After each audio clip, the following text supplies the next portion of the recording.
Hey guys, tonight we're stepping into something a little different. No doomed royals for once. No tragic heirs with genetic disorders that would make a medical textbook blush. Nope. Tonight we're going all the way back to ancient Egypt, and we're just going inside someone's house. That's it.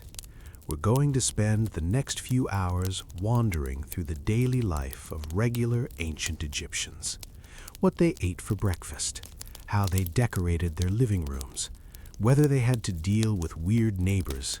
You know, the stuff that doesn't usually make it into the dramatic documentaries with the booming music and CGI pyramids. So go ahead and dim the lights, get cozy, maybe grab some water because we're going to be here a while. Let's just drift back about 3,000 years and knock on some doors along the Nile. All right, so first things first. When we think about ancient Egypt, we usually picture the big stuff, right?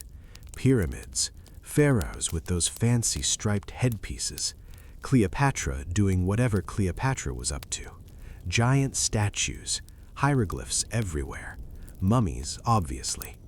But the thing is, most ancient Egyptians weren't building pyramids or getting mummified in gold-covered sarcophagi. Most of them were just living, waking up, going to work, coming home, eating dinner, dealing with their kids, trying not to melt in the heat. And that's what we're here for tonight. The boring stuff, the everyday stuff. The kind of details that help you fall asleep, but also, weirdly, paint a pretty vivid picture of what life was actually like. Now, ancient Egypt lasted a really, really long time. We're talking about 3,000 years of history here. For context, that's longer than the span between the birth of Jesus and right now. So obviously, things changed a lot over that time. Fashion changed, building techniques evolved, new dynasties brought new customs. But some things stayed remarkably consistent, especially when it came to how regular people lived their daily lives. Let's start with the houses themselves, because you can't really talk about daily life without talking about where that life happened. If you were a regular Egyptian, not a pharaoh or a high priest or some wealthy noble, your house was probably made of mud brick. And I mean that literally. Mud bricks. They'd take mud from the Nile, mix it with straw and sand, pack it into wooden molds, and let it dry in the sun. Which, let's be honest, Egypt had plenty of. Sun, that is. The sun was not in short supply. These mud brick houses were actually pretty practical. The thick walls kept the inside cooler during the day, which was kind of essential when you're living in a desert. The bricks were also easy to make and repair, which was good because they did deteriorate over time, especially if the Nile decided to flood a little too enthusiastically. Most houses were small. We're talking maybe 1 to 3 rooms for a typical family. The layout was usually pretty simple. You'd have a main living area, maybe a separate space for sleeping, and often a small courtyard or rooftop area. The roof was flat, made of palm logs covered with matting and more mud, and it was actually used as extra living space. People would sleep up there on hot nights because inside the house could get stuffy. They'd also use the roof for storage, or for drying food, or just for hanging out when the ground floor felt too cramped. The doors were usually made of wood, which was actually somewhat of a luxury item in Egypt because trees weren't exactly abundant. Most wood had to be imported, so only the wealthier families had fancy wooden doors. Poorer families might just use a reed mat or a simple curtain to cover the doorway. Windows were small and placed high up on the walls. This was partly for privacy, partly for security, and partly to keep the hot sun from blasting directly into your living room all day. Some houses didn't have windows at all, just the door and maybe some small vents near the roof to let air circulate. The floors were usually just packed earth, sometimes covered with mats made from reeds. Wealthier families might have plastered floors, and the really fancy houses, the ones belonging to nobles and officials, sometimes had painted plaster floors with colorful geometric designs or scenes from nature. So picture it. You're standing in front of a small, boxy mud brick house. The walls are maybe 10 feet high, whitewashed to reflect the sun. There's a wooden door, slightly warped from the heat. You push it open and step inside. It's darker in here and definitely cooler than outside, which is a relief. Your eyes adjust. The main room isn't very big, maybe 12 by 12 feet. The walls are plain, maybe with a little bit of whitewash or plaster. If this is a slightly wealthier household, there might be some simple paintings on the walls, geometric patterns mostly, maybe a border of lotus flowers near the ceiling, nothing too fancy. The furniture is minimal because furniture was expensive, and also because, honestly, who needs a lot of furniture when it's this hot? Most Egyptians didn't have chairs or tables like we think of them.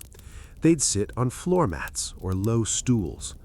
The stools were usually made of wood or woven reeds, simple 3- or 4-legged designs. Only the head of the household might have an actual chair, and even that would be pretty basic by our standards. Beds existed, but they were also kind of a luxury. A typical bed was a wooden frame with a woven reed or leather mattress stretched across it. Instead of a pillow, they used a headrest, which was this curved piece of wood or stone that you'd rest your neck on. And yes, that sounds deeply uncomfortable, but apparently people got used to it. Some headrests were plain, some were carved with protective symbols or images of gods, because even your sleep furniture needed to ward off evil spirits. Of course it did. Poorer families didn't have beds at all. They'd just sleep on mats on the floor or up on the roof when it was too hot inside. Storage was important because you needed somewhere to keep your stuff. Most houses had built-in niches in the walls, little alcoves where you could store jars and baskets. Wealthier families might have wooden chests or boxes, sometimes beautifully decorated with inlays or painted designs. Everyone else may do with baskets woven from palm leaves or reeds. These baskets held everything: grain, clothes, tools, whatever you owned. Lighting was pretty basic. During the day, you relied on whatever sunlight came through the door and windows. At night, you used oil lamps. These were simple clay or stone bowls filled with oil, usually castor oil or sesame oil, with a wick made of twisted flax or linen. They didn't give off a lot of light, so nighttime activities were limited. Most people just went to bed when it got dark, because what else were you going to do? Sit around in the dim light, straining your eyes? No thanks. Now, let's talk about the kitchen situation, because everyone's got to eat. In most houses, the kitchen wasn't really a separate room. It was usually just part of the courtyard or a corner of the main room. Cooking was done over an open fire or in a small clay oven. The ovens were basically dome-shaped clay structures where you'd build a fire and then cook bread directly on the hot interior walls or put pots on top to heat them. Smoke was a constant issue. There wasn't really a chimney system, so smoke would just sort of drift up and out through the roof vents or the door. This meant that cooking made everything sooty and smoky, and probably didn't do great things for your lungs over time. But hey, it was either that or starve, so you dealt with it. The cooking equipment was pretty simple. Clay pots and bowls for boiling and stewing, flat stones or clay griddles for baking bread, a grinding stone for grain, because bread was a staple and you made it from scratch. Not like, I'm feeling artisanal today, let's bake bread from scratch. More like, if I don't grind this grain and bake this bread, My family doesn't eat today from scratch. Water was stored in large clay jars, usually kept in the coolest part of the house. Someone, usually a woman or a child, would have to go to the Nile or to a well every day to fetch water. The jars were heavy when full, and water was precious, so you didn't waste it. Most houses didn't have bathrooms. I know, you were wondering. The toilet situation was rustic. Wealthier homes might have a small room with a limestone or wooden seat with a hole in it, positioned over a container filled with sand that could be emptied out. Basically an ancient composting toilet. But most regular people, they'd use a simple pot kept in the house or in the courtyard, which would be emptied into a pit outside the village or into the Nile. Yes, the same Nile they drank from and bathed in. Let's just not think too hard about that. Bathing was done with water from a jug, usually in the courtyard or on the roof for privacy. You'd pour water over yourself, scrub with a cloth, maybe use some natron, which was this naturally occurring salt mixture that worked as a kind of soap. Wealthier people had servants to pour the water for them, and their bathrooms were a bit more sophisticated, sometimes with drainage systems built into the floor. But for most Egyptians, cleanliness was a constant battle against dust, sand, heat, and the general grime of daily life. And yet, they were pretty obsessed with being clean. More on that later. Let's talk about who actually lived in these houses. The typical Egyptian household was a nuclear family, more or less, a husband, a wife, their children. Sometimes elderly parents or unmarried siblings lived with them too, especially if the house was big enough. Egyptian society was surprisingly nuclear in structure, unlike some other ancient cultures where extended families all lived together in big compounds. Marriage was a practical arrangement. People usually got married young, girls around 12 to 14, boys a bit older, maybe mid-teens to late teens. And yes, that sounds horrifying by modern standards, but life expectancy was lower and childhood was shorter. You grew up fast when you had to.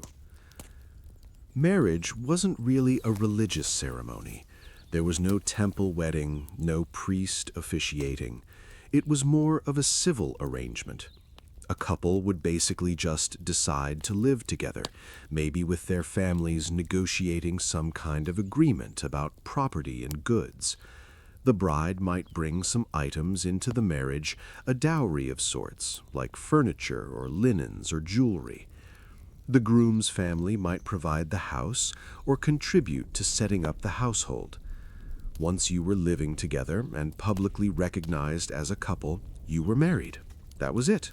No certificate, no ceremony, just, hey, we're married now. Of course, this also meant that divorce was relatively straightforward. If things didn't work out, either person could basically just leave. The woman would take back her dowry, and that was that. Women could own property, inherit land, and manage their own affairs, which was actually pretty progressive for the ancient world. They weren't equal to men in all respects, but they had more rights than women in many other ancient societies. Children were important, both emotionally and practically. Kids meant help with work, support in old age, and someone to perform the necessary rituals after you died. Infant and child mortality was high, though, so families often had many children in hopes that some would survive to adulthood. The house would be full of activity, kids running around, playing in the courtyard, mothers cooking, cleaning, weaving cloth, managing the household, fathers out working in the fields or at a craft or in service to a temple or the state. Everyone had jobs to do. Toys have been found in archaeological digs. Little wooden animals, dolls made of clay or cloth, balls made of leather or papyrus. So kids did play, at least when they weren't helping with chores. They'd play games like leapfrog, tug of war, juggling. They had board games too, like Senet, which was kind of like an ancient Egyptian version of backgammon. Adults played it too, for that matter. Education was mostly informal. Most children learned by watching and helping their parents. Boys learned their father's trade. Girls learned household skills from their mothers. Reading and writing were specialized skills, and only a small percentage of the population was literate. If you wanted your son to become a scribe, which was a prestigious and secure job, you'd send him to a school, usually attached to a temple or a government office. There, he'd spend years learning hieroglyphs, practicing writing on pottery shards or limestone flakes, because papyrus was expensive and you didn't waste it for beginners. Girls generally weren't educated in formal schools, though there were exceptions. Some women became priestesses or worked in temples, and they'd need to know at least some reading and writing for that. But for most people, life was about practical skills: farming, baking, brewing beer, weaving, carpentry, pottery. These were the skills that kept society running.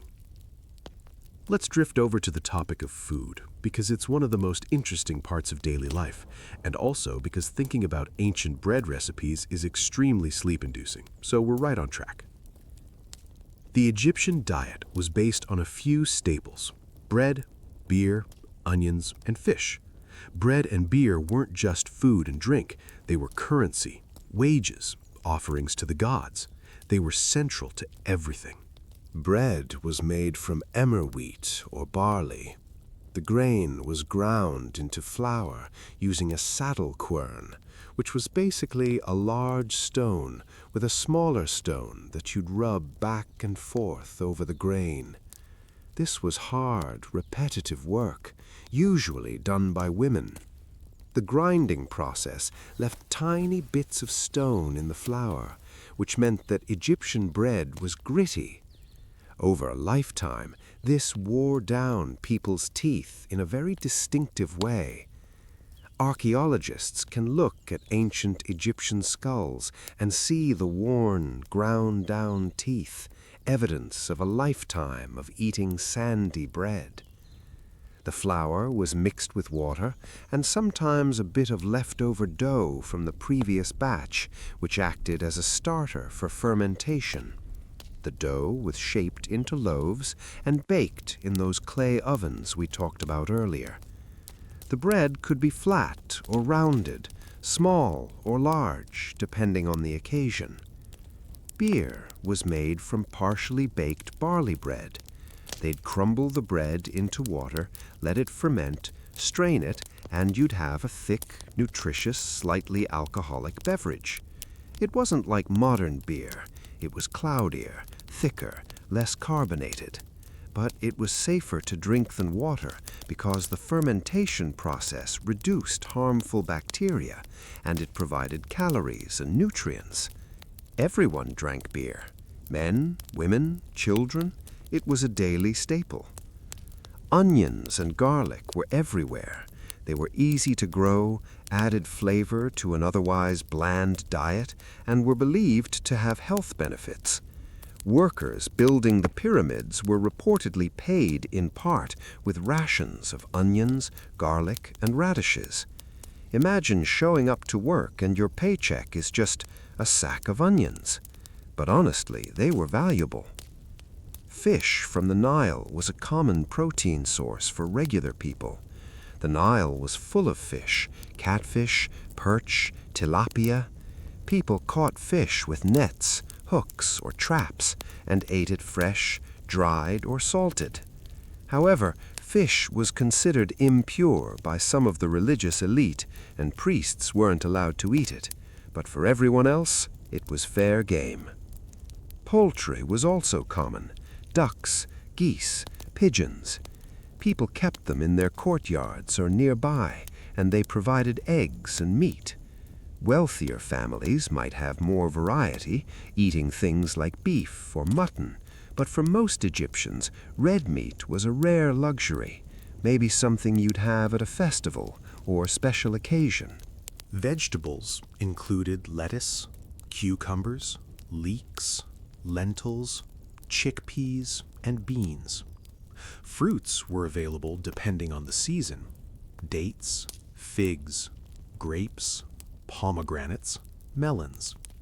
Dates were especially important because they were sweet, nutritious, and could be dried and stored for long periods.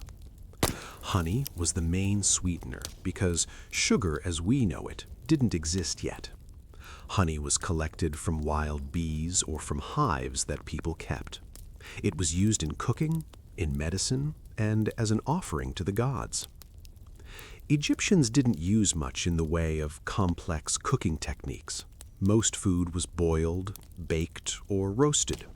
Stews were common, just throwing whatever you had into a pot with water and letting it cook. Seasoning was basic: salt, onion, garlic, maybe some cumin or coriander. Meals were simple.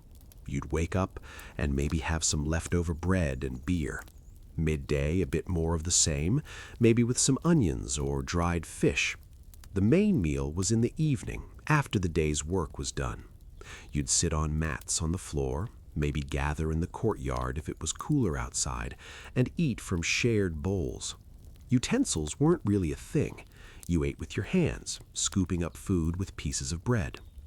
Wealthier families had more variety and better quality, but even they were eating the same basic foods, just more of it and with fancier presentation. Now, I know we've been wandering through a lot of details here, and that's kind of the point. We're not rushing anywhere. We're just strolling through an ancient Egyptian house, poking into corners, noticing the little things: the worn grinding stone, the soot on the ceiling, the basket of onions in the corner. Let's pause here for a moment and just picture it all together. The sun is setting over the Nile. The heat of the day is finally starting to ease up. You're in your small mud brick house, the walls still radiating warmth. The smell of baking bread drifts from the courtyard. Your kids are playing some game with a ball made of stuffed linen. Your wife is kneeling by the grinding stone, preparing tomorrow's flour. You're sitting on a low stool, maybe mending a tool or just resting after a long day in the fields. The light is fading. Someone lights an oil lamp, and the small flame flickers in the dim room. You eat your evening meal, bread and lentil stew, maybe a bit of dried fish. You drink your beer. You talk about the day, about the neighbors, about the upcoming festival at the temple.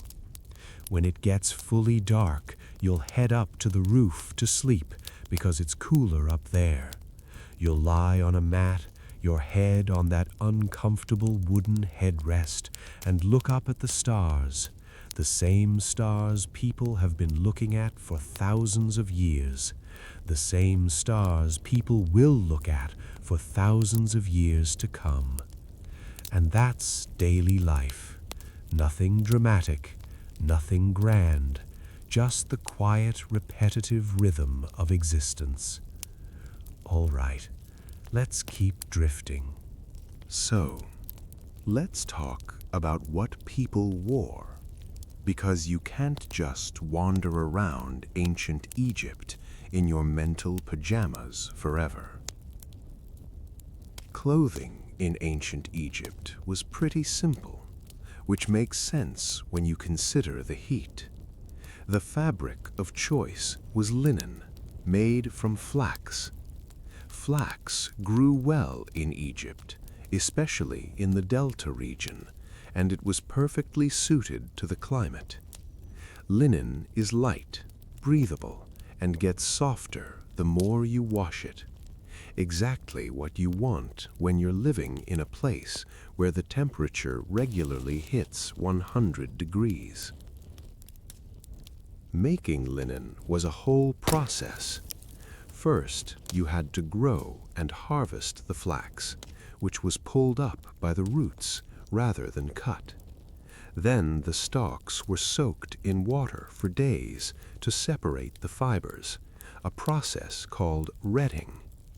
After that, The fibers were beaten and combed until you had long, usable strands. These were spun into thread using a hand spindle and then woven into cloth on a loom. Most households had a loom. Weaving was women's work, generally, though professional male weavers existed too, especially in larger workshops that produced cloth for the temples or the state. Women would spend hours at the loom, creating the fabric their families needed for clothing, blankets, and other household items. The quality of linen varied widely. Coarse linen was thick and rough, used for everyday work clothes or for sacks and bags. Fine linen was almost translucent, incredibly soft, and reserved for the wealthy or for special occasions. The really fancy stuff, royal linen, was woven so finely that it was practically see-through, which, raises some questions about ancient Egyptian fashion choices, but we'll get to that. For men, the basic garment was a kilt or loincloth, just a rectangular piece of linen wrapped around the waist and tucked or tied to hold it in place. Working men wore short kilts that ended above the knee because you needed freedom of movement for labor. Wealthier men, or those in administrative positions, wore longer kilts, sometimes pleated, sometimes with a draped front panel for extra flair. In the Old Kingdom, men often went shirtless. Just the kilt, nothing on top. Your chest was just out there enjoying the breeze. By the Middle and New Kingdoms, fashion evolved a bit, and men started wearing light tunics or shirts, especially for formal occasions. But for everyday work, shirtless was still the norm. Women wore simple sheath dresses, basically a long tube of linen that went from chest to ankle, held up by two shoulder straps. The fit was pretty close to the body, and the dress was made from a single piece of fabric, wrapped and tied or sewn at the seams. Working women wore theirs shorter, ending at the knee or mid-calf for practicality. Wealthier women wore longer dresses, sometimes with pleats or decorative beading. Later in Egyptian history, fashion got a bit more elaborate. Women started wearing looser, more draped garments, sometimes with sleeves. There were shawls and cloaks for cooler evenings. But the basic sheath dress remained the standard for most of Egyptian history. Children, especially young ones, often didn't wear anything at all. Why bother with clothes when you're just going to get them dirty and outgrow them in 3 months anyway? Kids ran around naked until they were maybe 6 or 7, and then they'd start wearing simple kilts or dresses like the adults. Footwear was optional.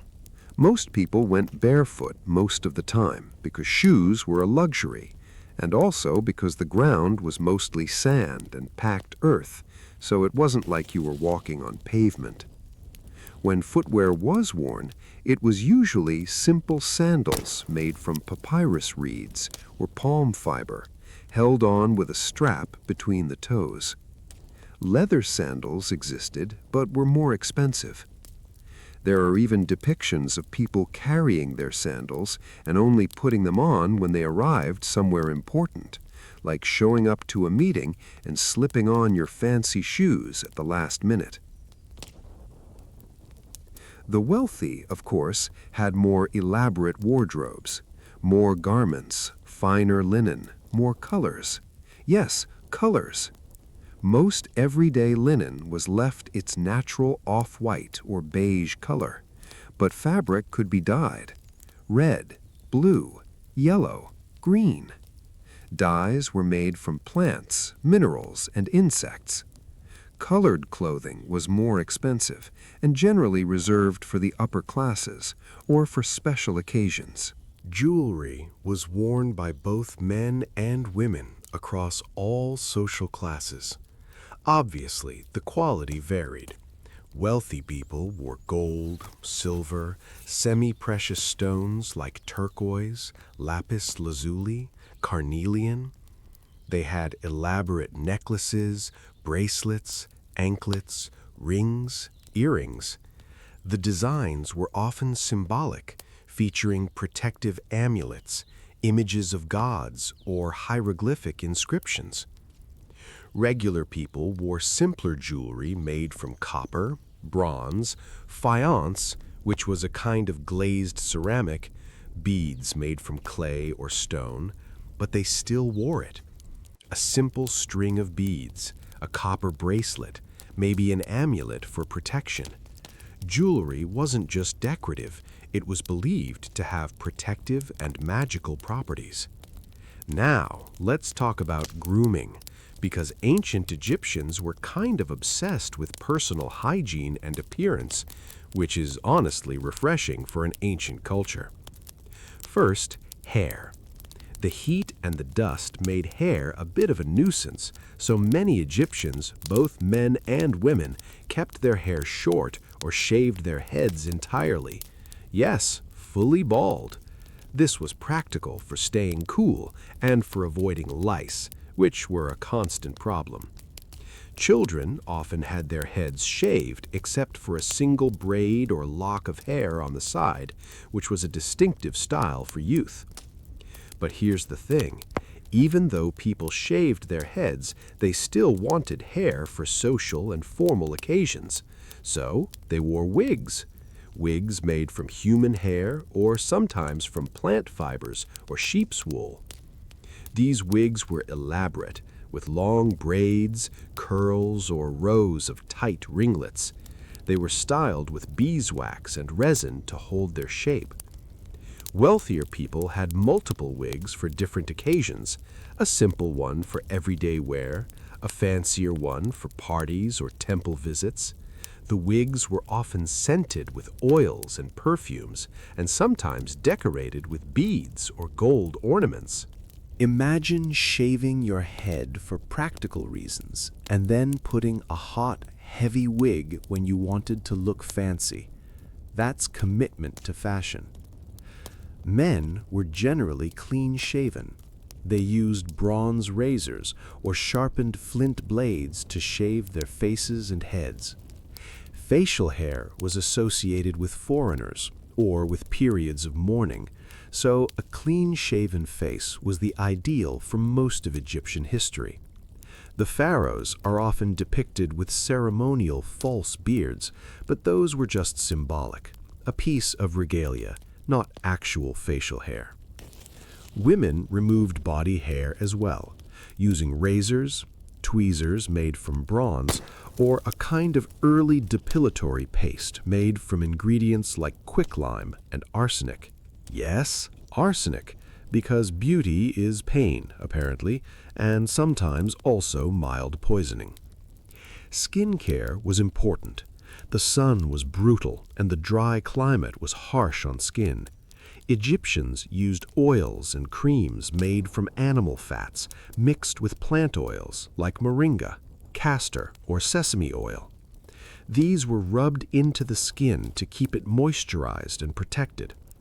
Scented oils were popular, made by infusing oils with flowers, herbs, or spices. Perfume was a big deal. Both men and women wore it. One popular method was to use a cone of scented fat or wax placed on top of the wig. As the day went on and the heat melted the cone, the scented oils would run down over the wig and skin, releasing fragrance. This is depicted in tomb paintings showing people at banquets with these cones on their heads. Whether this was actually a common practice or more of an artistic convention is debated, but either way, it's a weird and oddly charming image. Makeup was not just for women. Men wore it too, especially eye makeup. The most iconic Egyptian cosmetic was kohl, a black powder made from ground galena, lead sulfide, or soot, mixed with oil or fat. This was applied around the eyes in dramatic lines extending out toward the temples, the classic Egyptian eye look we all recognize. Kohl wasn't just cosmetic. It was believed to have protective properties, both magical and practical. The dark color reduced glare from the sun, and some of the ingredients may have had antibacterial properties that helped prevent eye infections, which were common in the dusty, fly-ridden environment. Green eye makeup was also used, made from malachite, a copper ore. It was applied to the eyelids and had similar protective associations. Both men and women lined their eyes with these pigments, using small sticks or reeds as applicators. Children wore kohl too for the same protective reasons. Lip color and rouge for the cheeks were used by women, made from red ochre mixed with fat. Henna was used to dye fingernails, palms, and the soles of feet, especially for special occasions. All of these cosmetics were stored in small jars and containers, often beautifully decorated. Wealthier people had cosmetic kits with multiple containers, mirrors made from polished bronze or copper, and applicator tools. These were prized possessions and were often buried with their owners so they could stay beautiful in the afterlife. Cleanliness was practically a religious obligation. Egyptians bathed daily or as often as they could manage. As we mentioned earlier, this usually meant pouring water on yourself in the courtyard or on the roof. Natron was used as a cleansing agent. It's a naturally occurring mixture of sodium carbonate and sodium bicarbonate, basically ancient soap. It was also used in mummification, which is a fun crossover between personal hygiene and death rituals. Priests had even stricter cleanliness requirements. They had to bathe multiple times a day in cold water, shave their entire bodies every few days, and wear only the purest white linen. They couldn't wear wool or leather in the temple. The idea was that they had to be ritually pure to serve the gods. But even regular people took cleanliness seriously. Bad smells were associated with impurity and evil spirits. Smelling good, looking clean, and being well-groomed were signs of respectability and piety. So, to sum up, most Egyptians wore simple linen clothes, went barefoot or wore basic sandals, shaved their heads and wore wigs for formal occasions, lined their eyes with kohl, slathered themselves in scented oils, and bathed as often as possible. They were arguably more invested in personal grooming than many modern people, which is kind of impressive for a civilization that existed 3,000 years ago. Let's drift over to the topic of work, because life wasn't all bathing and putting on wigs. People had jobs, lots of jobs. Egyptian society was hierarchical, but also somewhat fluid, especially in earlier periods. At the top was the pharaoh, considered a living god. Below him were the nobles, high priests, and government officials. Then came the scribes, who were the educated bureaucrats that kept the whole system running. Below them were skilled craftsmen, artists, and merchants. And at the bottom were the farmers and laborers, who made up the vast majority of the population. Most Egyptians were farmers. Egypt's entire economy was based on agriculture, and agriculture was entirely dependent on the Nile. The river flooded every year from roughly July to October, depositing rich black silt onto the fields. This made the land incredibly fertile and allowed for reliable crop yields, which is why Egypt became one of the most prosperous and stable civilizations in the ancient world. The flood cycle determined the rhythm of the year. There were 3 seasons: Akhet, the inundation, when the Nile flooded; Peret, the growing season, when the waters receded and crops were planted and grown; and Shenu, the harvest season, when crops were gathered and the land dried out before the next flood. During Akhet, when the fields were underwater, farmers couldn't farm. So this was when they were conscripted for state labor projects, like building pyramids, temples, or digging canals. This wasn't slavery exactly. It was more like a tax paid in labor. You'd work for a few months, and in return, you'd receive rations of bread, beer, onions, and maybe some linen. During Peret, farmers were busy planting and tending their crops. Wheat and barley were the main staples, but they also grew flax, vegetables, and fruit. The work was hard. Plowing was done with wooden plows pulled by oxen. Seeds were scattered by hand. Water had to be managed carefully using canals and irrigation ditches to direct the Nile's water to the fields. During Shemu, it was all hands on deck for the harvest. The grain was cut with wooden sickles edged with flint blades. It was bundled, threshed, and winnowed to separate the grain from the chaff. The grain was stored in granaries, large communal structures where the state kept track of how much each farmer produced. And yes, the state kept very close track, because taxes. Egypt ran on taxes, and taxes were paid in grain and goods, not money. Scribes would come around, measure your harvest, and take the government's share. If the harvest was bad, so bad, you still owed taxes. This could lead to harsh penalties if you couldn't pay, which is part of why the state also offered some social safety nets, like distributing grain during famines. Craftsmen had more specialized lives: potters, carpenters, metalworkers, weavers, jewelers, leatherworkers. These people often worked in workshops, sometimes attached to temples or estates, sometimes independently. They'd produce goods for trade, for the state, or for wealthy patrons. Potters made everything from simple storage jars to fine decorated vessels. They used pottery wheels and kilns, and their work was essential because pottery was used for storing food, water, oils, and everything else. Broken pottery shards, called ostraka, were reused as writing surfaces because papyrus was expensive. Carpenters made furniture, tools, boats, and coffins.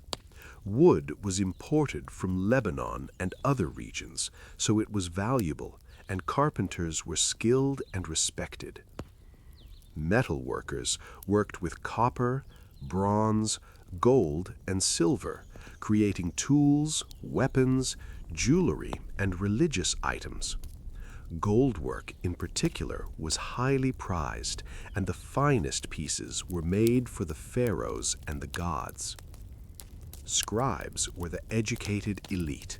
Learning to read and write was difficult and took years, but it was the path to a secure, prestigious career.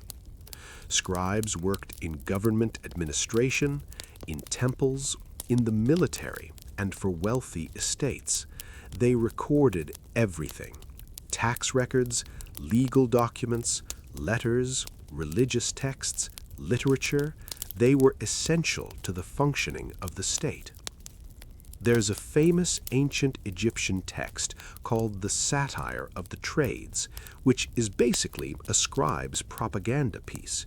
It goes through all the different jobs, describing how terrible and difficult each one is, and then concludes that being a scribe is the best job ever because you get to sit in the shade and write things while everyone else is suffering. It's biased, obviously, but also kind of funny in its bluntness. Merchants and traders moved goods around Egypt and beyond. Egypt traded with Nubia to the south, the Levant to the northeast, and across the Mediterranean. They imported wood, metals, incense, exotic animals, and luxury goods, and exported grain, linen, papyrus, and gold. There were also more unusual occupations. Professional mourners who were hired to wail and lament at funerals. Hairdressers and wig makers. Sandal makers. Perfume makers. Fishermen. Hunters. Brewers. Bakers. Egypt was a complex society, and it took a lot of different jobs to keep it running. Women's work was mostly centered at the household, but it was essential work. Managing the home, raising children, weaving cloth, preparing food, fetching water, grinding grain. These were full-time jobs that required skill and stamina. Some women worked outside the home as well, especially in weaving workshops or as servants in wealthier households. Some women were priestesses, musicians, or dancers in temples. A few became midwives or healers. Children started helping with work from a young age. By their early teens, they'd be doing small tasks, fetching water, watching younger siblings, helping with simple crafts.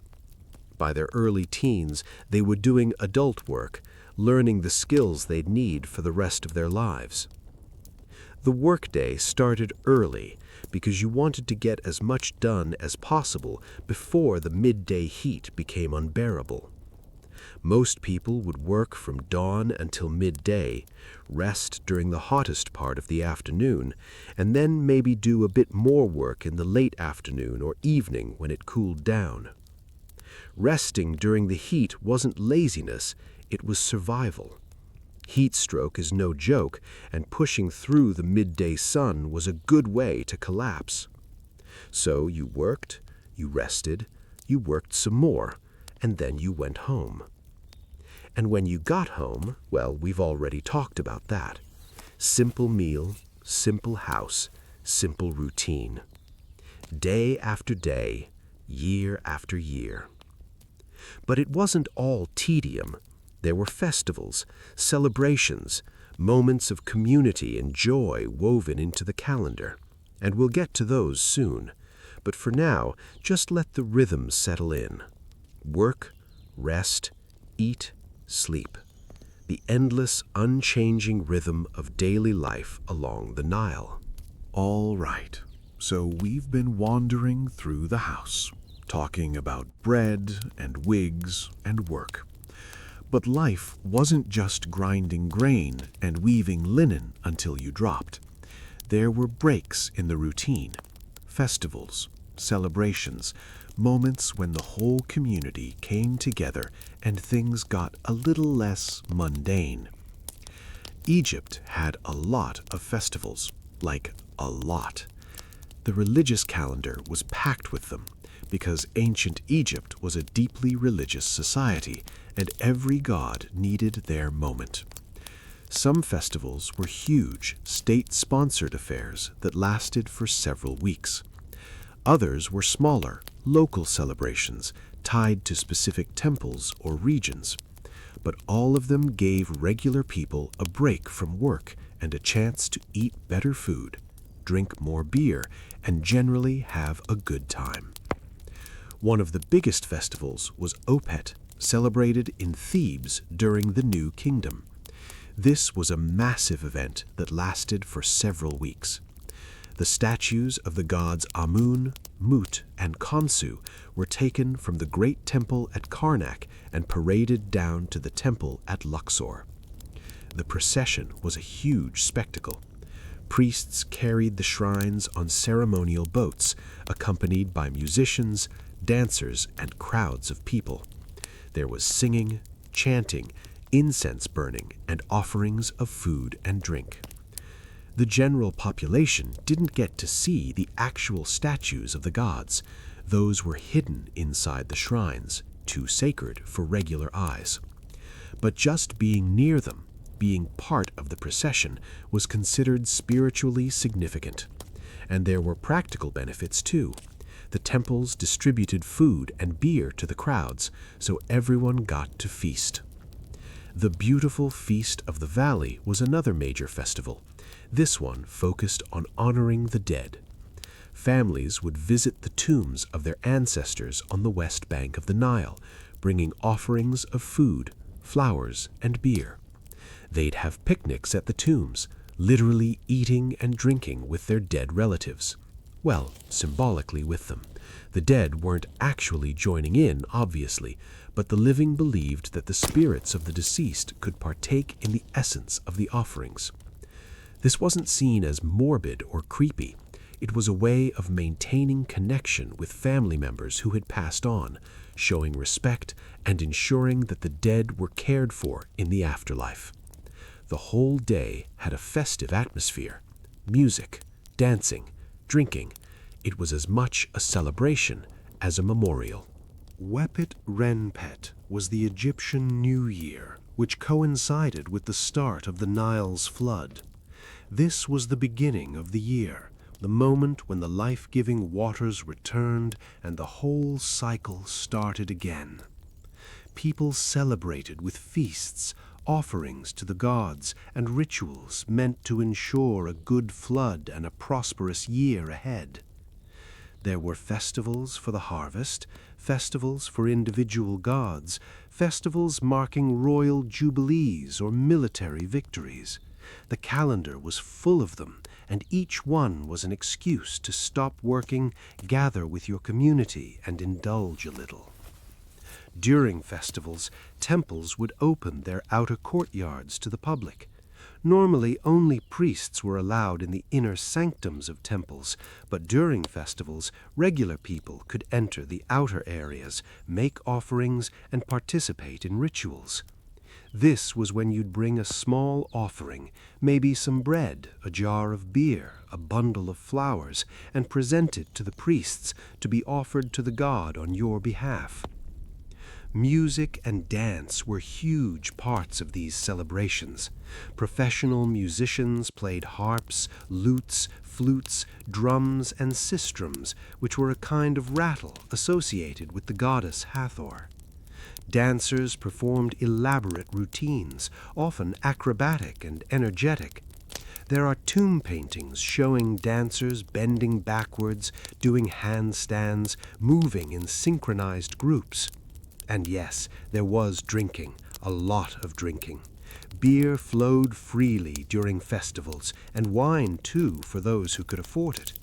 Getting drunk during a religious festival wasn't seen as disrespectful. It was actually part of the celebration, especially during festivals associated with Hathor, the goddess of joy, music, and, well, intoxication. There's even a myth where Hathor gets drunk and it saves humanity from destruction, so clearly the Egyptians saw a certain religious value in a good buzz. Beyond the big public festivals, there were smaller, household-level religious observances, because religion in ancient Egypt wasn't just something that happened in temples, it was woven into every aspect of daily life. Most houses had a small shrine or altar, usually just a niche in the wall or a corner of a room set aside for religious purposes. This was where the family would keep images or statues of household gods, amulets, and offerings. The most popular household gods were ones that protected the home and family.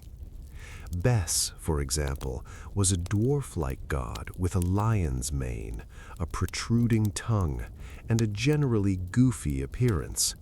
He looked more like a friendly monster than a dignified deity, but he was beloved because he protected women in childbirth, watched over children, and brought joy and music into the home. Images of Bes were everywhere, on amulets, painted on walls, carved into furniture, especially beds and headrests. Taweret was another protective deity, depicted as a pregnant hippopotamus standing upright, sometimes with crocodile and lion features mixed in. She also protected pregnant women and children. Again, her image was common in homes, especially in the sleeping areas. These weren't the grand, cosmic gods like Ra or Osiris. They were personal, accessible gods who cared about the everyday struggles of regular people. You didn't need a priest to intercede with Bes. You just kept his image in your house and trusted that he was looking out for you. Families would make small offerings at their household shrines, a bit of food, a cup of beer, some incense if they had it. These offerings weren't elaborate, just simple gestures of respect and devotion. Prayers were personal and practical. Please protect my children. Please let my wife have a safe delivery. Please keep my family healthy. Amulets were incredibly important. These were small charms, usually worn as jewelry, that were believed to offer protection or bring good fortune. They were made from stone, faience, metal, or clay, and shaped like gods, animals, hieroglyphs, or sacred symbols. The Eye of Horus, called the Wedjat, was one of the most popular amulets. It represented protection, healing, and wholeness. The Ankh, the symbol of life, was another common one. Scarab beetles, which symbolized rebirth and transformation, were worn by everyone. Children wore amulets from birth because childhood was dangerous and you needed all the protection you could get. Infant mortality was high. Disease, accidents, infections, there were 1,000 ways a child could die before reaching adulthood. So parents did everything they could, both practical and magical, to keep their children safe. Magic and religion weren't separate concepts in ancient Egypt. Magic, called Heka, was a natural force, like gravity or electricity. It was woven into the fabric of the universe, and it could be used by anyone who knew the right words and rituals. Priests used it in temple ceremonies, doctors used it in healing, and regular people used it in their daily lives. If your child was sick, you might go to a doctor, who would give you some herbal remedy. But you'd also recite a protective spell, tie an amulet around the child's neck, and make an offering to Taweret. You covered all your bases. There were professional magicians, people who specialized in creating amulets, writing protective spells, and performing rituals. If you had a problem, a sickness, bad luck, a romantic rival, whatever, you could consult a magician. They'd write a spell on a piece of papyrus or a pottery shard, or create an amulet tailored to your specific need. Some of these spells have survived, and they're wonderfully specific. There are spells to cure headaches, to protect against scorpions, to make someone fall in love with you, to prevent nightmares, to keep your house from catching fire. There are even spells to use against your enemies, which could get pretty dark. Curse tablets were a thing. You'd write someone's name and a curse on a piece of pottery or lead, and then bury it or throw it in a well, and supposedly bad things would happen to that person. But most magic was defensive and protective. You weren't trying to hurt anyone. You were just trying to keep yourself and your family safe in a world full of dangers, both visible and invisible. The Egyptians believed in a whole host of spirits, demons, and malevolent forces that could cause illness, accidents, or bad luck. These beings lurked in dark corners, in the desert, in the waters of the Nile. They could enter your house if you weren't careful. So you protected your home with amulets, symbols painted on the walls, and rituals performed at the threshold. When a baby was born, protective rituals were performed immediately. The mother and child were especially vulnerable, so amulets were placed around the birthing area, spells were recited, and offerings were made to Bes and Taweret. For the first week or so after birth, the mother and child stayed in a special part of the house, away from the rest of the family, partly for health reasons and partly for spiritual protection. Naming a child was important because names had power. Your name was part of your identity, part of your soul. Many names included the name of a god, like Amenhotep, Amun is satisfied, or Ramesses, born of Ra. Giving your child a god's protection right in their name was a way of safeguarding them from birth. Childhood, for those who survived infancy, was a mix of play and work. We've touched on this already, but let's wander a bit deeper into what it was like to be a kid in ancient Egypt. Young children, as mentioned, often went naked and had their heads shaved except for the side lock of youth. This side lock was a distinctive hairstyle, a braid or ponytail on one side of an otherwise shaved head. It marked you as a child, not yet a full member of adult society. Kids played. They played games, they had toys, they ran around and got into trouble like kids everywhere. But they also started contributing to the household from a young age. By 5 or 6, you were fetching water, watching younger siblings, helping with cooking or cleaning. By 10 or 12, you were doing real work, learning the skills you'd need as an adult. Education, for most kids, was informal. You learned by doing, by watching your parents and imitating them. Boys learned their father's trade. If your dad was a farmer, you learned to farm. If he was a carpenter, you learned carpentry. Girls learned from their mothers, cooking, weaving, managing a household, childcare. But if you were lucky and your family had the means, you might be sent to school to become a scribe. This was a huge opportunity. Scribes had stable, respected jobs.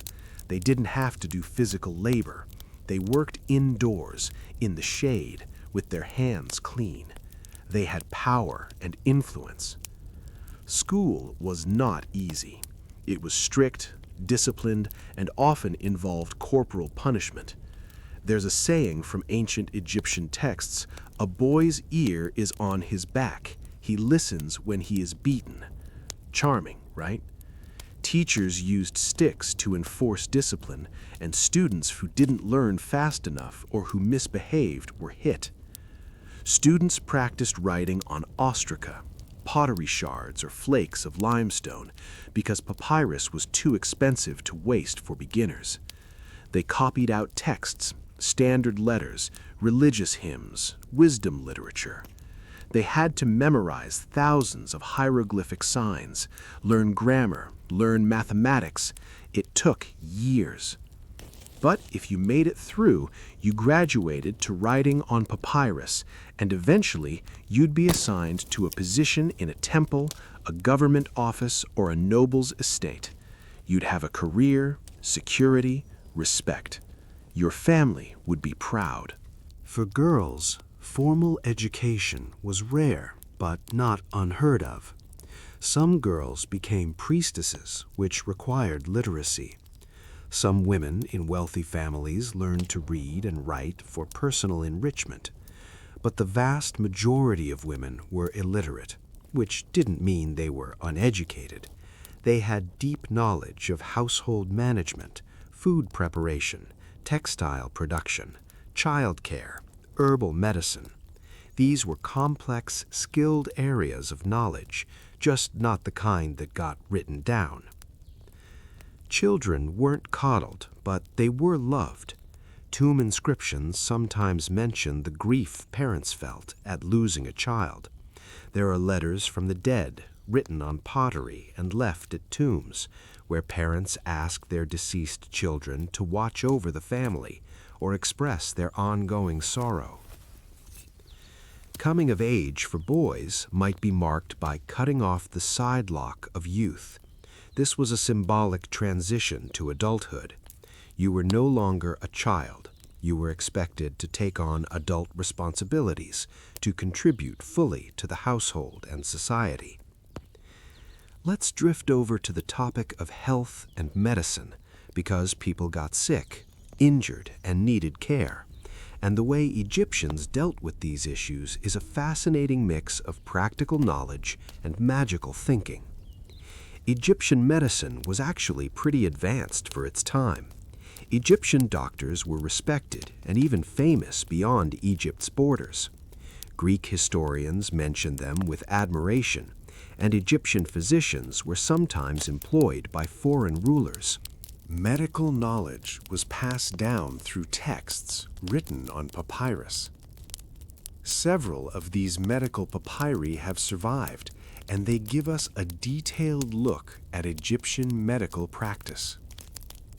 The Edwin Smith Papyrus, for example, is a surgical text that describes injuries and treatments in a remarkably systematic way. It lists cases from head to toe, describes symptoms, gives diagnoses, and recommends treatments. Some of the observations are surprisingly accurate. The Ebers Papyrus is a more general medical text, covering everything from eye diseases to digestive problems to gynecological issues. It includes hundreds of prescriptions and remedies. Egyptian doctors understood that the body had a kind of internal system of vessels or channels, which they called metu. They thought these carried blood, air, and other fluids throughout the body. This wasn't quite the same as our modern understanding of the circulatory system, but it was on the right track. They knew how to set broken bones, stitch wounds, and perform basic surgery. They understood that infection was a problem and tried to keep wounds clean. They used bandages, splints, and sutures. Their remedies were a mix of the practical and the bizarre. Many prescriptions involved herbs, plants, and minerals that actually have medicinal properties. Honey was used to treat wounds and infections, and modern science has confirmed that honey has antibacterial properties. Willow bark, which contains a compound similar to aspirin, was used for pain relief.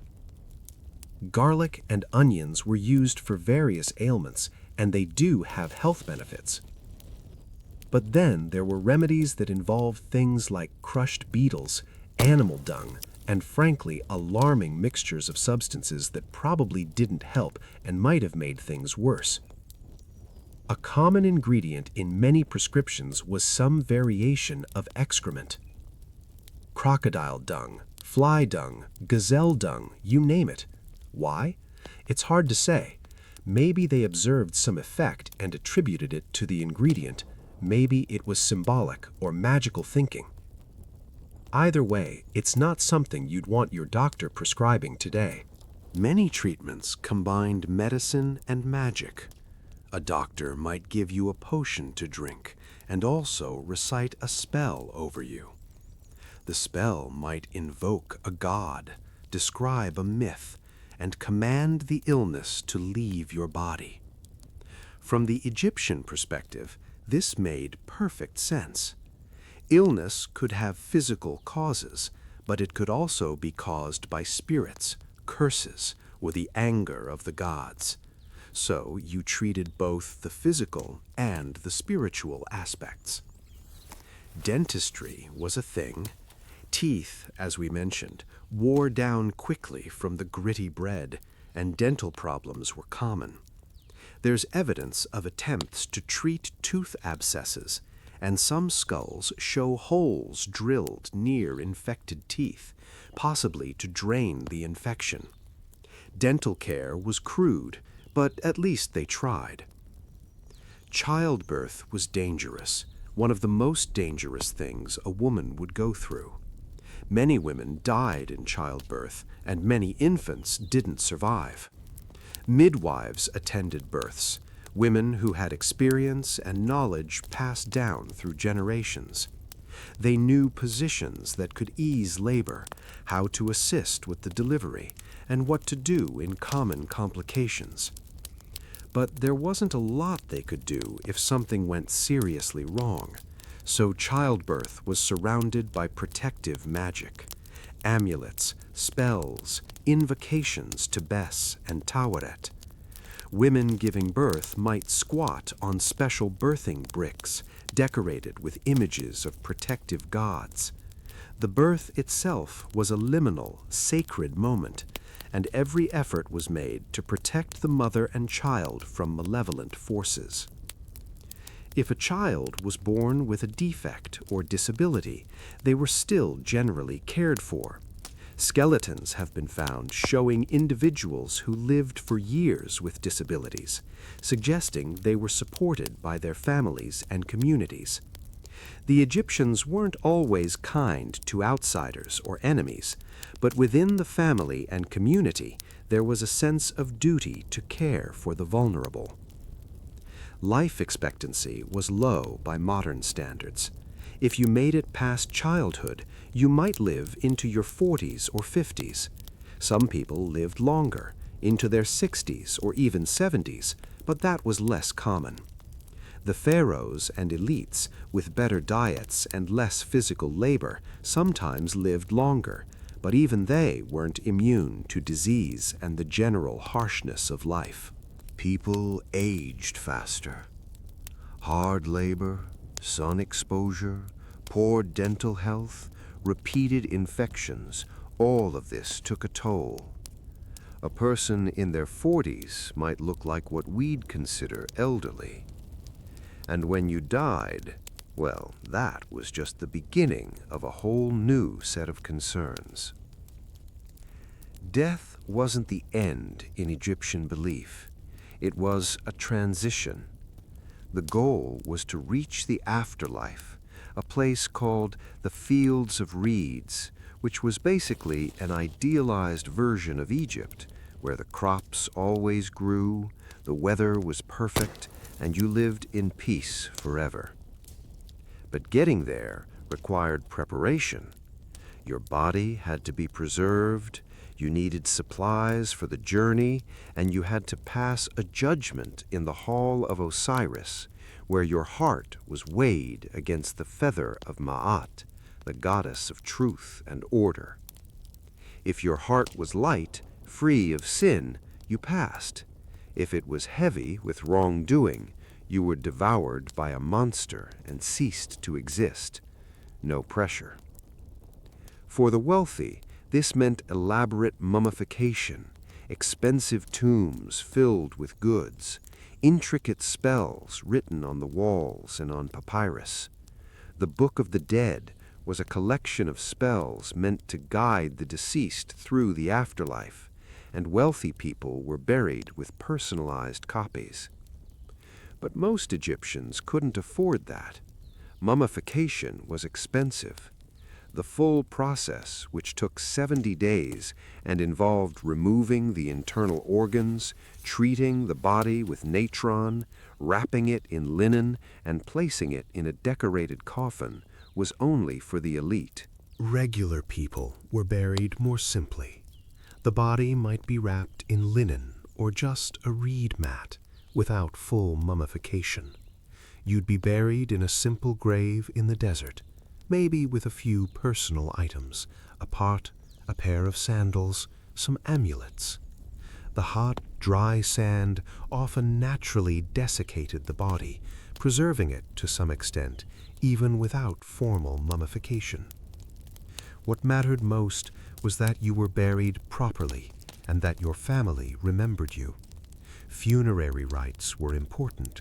There were rituals to be performed, prayers to be said. The opening of the mouth ceremony was a crucial ritual, performed on the mummy or on a statue of the deceased, which symbolically restored the person's ability to eat, drink, speak, and function in the afterlife. Family members were expected to bring offerings to the tomb regularly: bread, beer, food, flowers.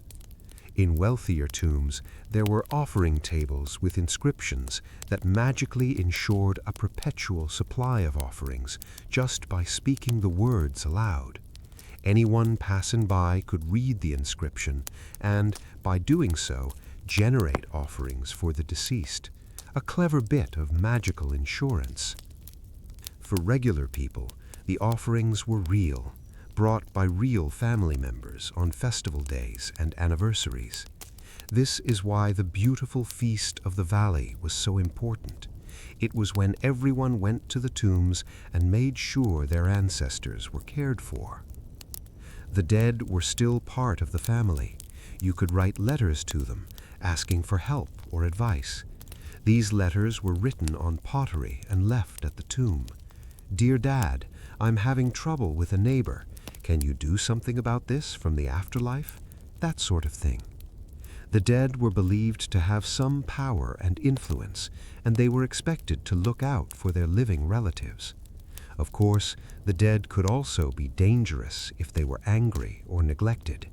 Ghosts and malevolent spirits were a real concern, so you made sure to bury people correctly and to keep up the offerings, both out of love and out of a healthy sense of self-preservation. Let's talk a bit about social life and community, because people didn't just live in isolated bubbles. Villages and neighborhoods were tight-knit communities where everyone knew everyone else's business. Most people lived in villages or small towns. Houses were clustered together, often sharing walls. The streets were narrow, winding, dusty. There was no formal city planning for most settlements. Houses were just built where there was space, and the streets formed organically around them. Neighbors were important. You relied on them. If you needed help with a big task, like building a new room or harvesting your fields, you'd ask your neighbors. In return, you'd help them when they needed it. This kind of reciprocal labor was essential in a society where most people didn't have a lot of extra resources. Gossip was a major pastime, as it is in any small community. Who was marrying whom, who was having an affair, who got in trouble with the authorities, whose crops were doing well, whose kids were causing problems. Everyone knew everyone's business, for better or worse. Disputes happened. Arguments over property, water rights, debts, insults. And when they did, people could take their grievances to a local council or to a magistrate. There were courts and there were records of legal cases, some of which are almost comically petty. Two neighbors arguing over a donkey, a man suing someone for calling him names, a woman demanding compensation because her neighbor's goat ate her vegetables. The legal system was relatively accessible even to regular people, though of course the wealthy and well-connected had an advantage. But there are records of women, even unmarried or widowed women, bringing cases to court and winning. Crime existed, of course. Theft was common, especially theft of food or valuable goods. The punishment for theft could be harsh: beatings, forced labor, or for serious crimes, mutilation or execution. Tomb robbery was a particularly serious crime because it violated the sanctity of the dead and deprived them of their afterlife provisions, but it was also pretty common because tombs were full of valuable stuff. Even in ancient times, there are records of tomb robbery trials. Most people, though, were law-abiding because the consequences of getting caught were severe and because the community was close-knit enough that it was hard to get away with much. Social gatherings happened, especially during festivals and family celebrations. Weddings, births, funerals, these were all occasions for the extended family and neighbors to gather. There would be food, beer, music, dancing. Banquets for the wealthy were elaborate affairs. Guests would sit on chairs or cushions, servants would bring course after course of food, musicians and dancers would perform. People would get quite drunk, and tomb paintings show guests at banquets looking pretty sloppy, with servants holding vomit bowls for them. The Egyptians were surprisingly honest in their depictions of these events. For regular people, gatherings were simpler, but no less important. Sitting together, sharing food and drink, enjoying music. Music was a big part of social life. People sang, clapped, played instruments. Songs ranged from religious hymns to work songs to love songs to, frankly, bawdy drinking songs. There are surviving examples of ancient Egyptian love poetry, and it's surprisingly relatable. Yearning, longing, the agony of waiting to see your beloved, the excitement of a secret meeting, the pain of separation. Human emotions don't really change even across millennia. Let's talk about animals, because they were everywhere in daily Egyptian life and played all sorts of roles. Domesticated animals were essential. Cattle, goats, sheep, donkeys, pigs. Cattle were the most valuable, used for plowing, for milk, and for meat, though, as we've said, regular people rarely ate beef. Cattle were a sign of wealth, and owning a herd was a big deal. Goats and sheep provided milk, wool, though linen was preferred for clothing, and occasional meat. Pigs were raised for meat and were pretty common, though they had a somewhat ambiguous status religiously. Some texts suggest pigs were considered unclean, but people ate them anyway. Donkeys were the primary pack animals. Horses existed, but they were expensive and mostly used by the military and the elite for chariots. Camels didn't become common in Egypt until much later. So if you needed to transport goods, you used a donkey. Dogs and cats were kept as pets and for practical purposes. Dogs guarded homes, helped with hunting, and were loyal companions. Cats were valued for keeping down rodents, which were a constant problem in grain stores. Cats were associated with the goddess Bastet and were considered sacred, but they were also just useful. Both dogs and cats were sometimes mummified and buried with their owners, or buried in their own cemeteries, suggesting that people genuinely loved their pets. Birds were everywhere. Chickens weren't introduced to Egypt until later, but ducks, geese, and pigeons were raised for eggs and meat. Birds were also kept just for enjoyment. Tomb paintings show people with pet birds, and there are references to people keeping songbirds in cages. Wild animals were abundant, especially in earlier periods. The Nile and the surrounding marshes were full of fish, waterfowl, crocodiles, and hippos. The desert had gazelles, lions, leopards, wild bulls. Hunting was a popular activity for the elite, both for sport and to demonstrate bravery and skill. Crocodiles and hippos were dangerous and respected. They were associated with gods and were both feared and revered. Fishermen and people who worked on the river had to be constantly aware of them. Some animals were considered sacred and were associated with specific gods. Bulls were sacred to Ptah and later to Apis, a bull god worshipped in Memphis. Ibises were sacred to Thoth, the god of wisdom. Baboons were also sacred to Thoth. Rams were associated with Amun. Cobras were linked to several goddesses. In some towns, specific animals were kept in temples and worshipped as living manifestations of gods. When they died, they were mummified and buried with great ceremony. There are entire cemeteries of mummified animals: cats, ibises, crocodiles, and even fish. Whether regular people actually worshipped these animals or just saw them as symbolic is debated, but they certainly respected them and the gods they represented. Superstitions and omens were part of daily life. Seeing certain animals or certain behaviors in animals could be good luck or bad luck. A bird flying in a certain direction, a snake crossing your path, a cat acting strangely, these could all be interpreted as signs. Dreams were taken very seriously. They were believed to be messages from the gods or glimpses of the future. There were dream interpretation manuals, and if you had a troubling dream, you might consult a priest or magician to understand its meaning and perform rituals to avert any bad omens. Certain days were considered lucky or unlucky. There were calendars that listed auspicious and inauspicious days for various activities. Don't start a journey on this day. Don't get married on that day. Do plant your crops on this day. People consulted these calendars and planned their lives accordingly. Numbers had significance.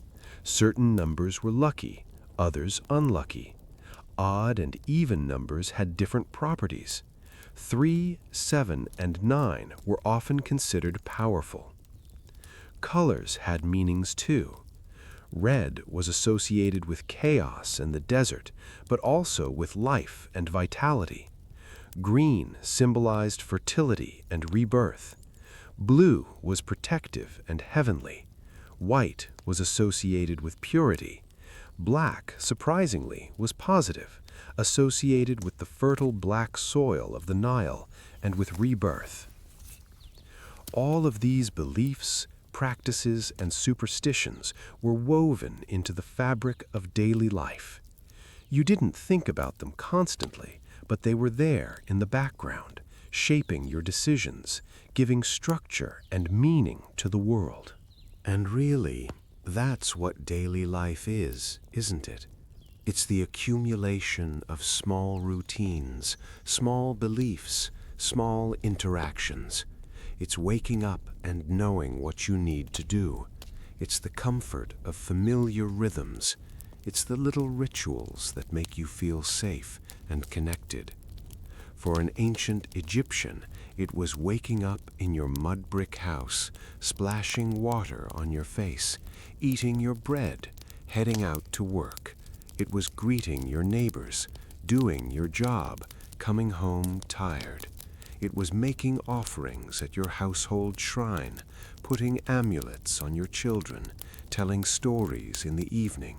It was looking forward to the next festival, remembering your ancestors, hoping for a good harvest. It was ordinary, it was repetitive, and it was life. We're going to keep drifting here because there's still so much more to explore. But take a breath, settle in, let the rhythm of ancient Egypt wash over you. The heat, the dust, the smell of baking bread, the sound of the Nile lapping at the shore. We're not in any hurry. So we've wandered through houses, talked about food and festivals, touched on medicine and magic.